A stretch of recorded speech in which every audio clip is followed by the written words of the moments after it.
Well, I am sitting here getting recovery from the cancer that I've been diagnosed with. And as I'm sitting here looking out the window, there's a letter in the sky. And I just got to zoom in to get to it. Can you see that letter? I see the letter J. I think you'll understand the irony in the letter J showing up. But that's what I'm doing here.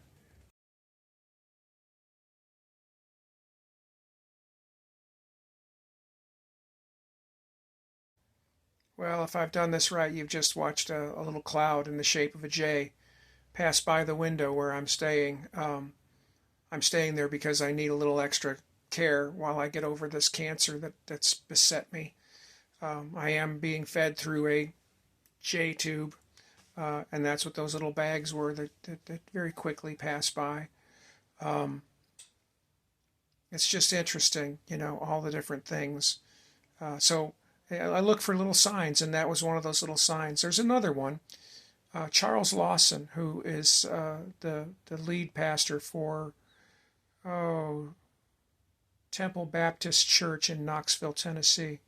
I went and saw him in 2018, asked him to anoint me with oil. He did. It was September 23rd, 2018, just after my birthday on the 22nd. And so I remember it quite well and could probably find pictures and may go look that up at some point. But his last sermon just 2 days ago on Sunday, maybe just yesterday, I think today might be Monday. But just this past sermon, he spoke about the Rosetta Stone, and he spoke about the British Museum. And so if I'm looking for little signs, is it time to talk to this man again? Perhaps it is, but I'm going to make this video first. So the monarch above my shoulder is Queen Elizabeth I, and Britain, under her instruction, under her guidance, experienced what they call the Golden Age of Britain. All the Huguenots from France, of which my family was part of it, emigrated from France to Great Britain at that time. And if I trace back my lineage far enough, it goes to the town of Ouffray in the Loire Valley, and the name would be Durfee.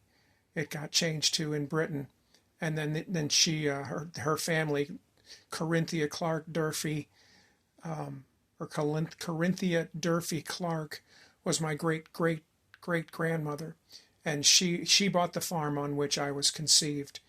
Long story short, those Huguenots came and they brought with them a wealth of craftsmanship, watchmaking, furniture building.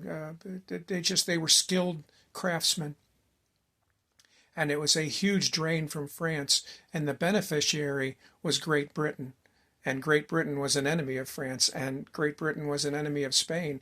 And here, God blesses her, Elizabeth I, with this influx of skilled workmen at a time when she's decided that she will rule with a Protestant hand.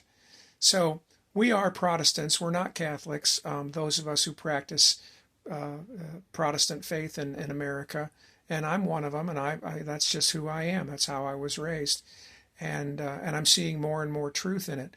But to get back to Charles Lawson and his Rosetta Stone, the Rosetta Stone gives us the proper pronunciation of the ancient Egyptian. And so I'm going to show you something that's in my little collection here. The Rosetta Stone.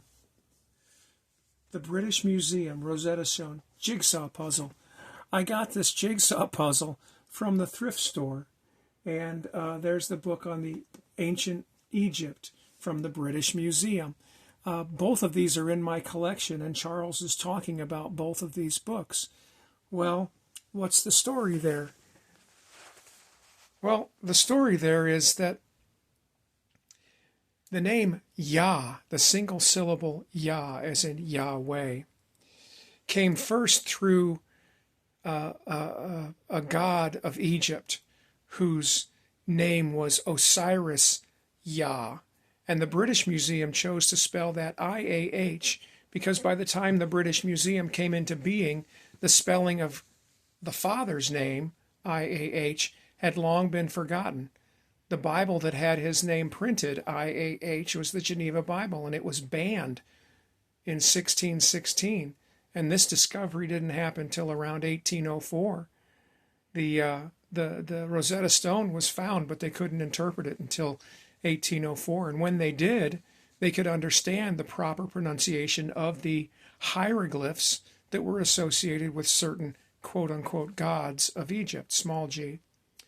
Well, the one who has the single syllable pronunciation is Yah, and it's Osiris Yah, but the British Museum chose to spell it IAH, which is why now we have the spelling HAYAH, because Jesus says not one iota shall change until all things be fulfilled. Well, I tell you, all things are being fulfilled right here, right now. That, God's name is being restored, and the only way to restore it is to look at the hearts of the children and the fathers.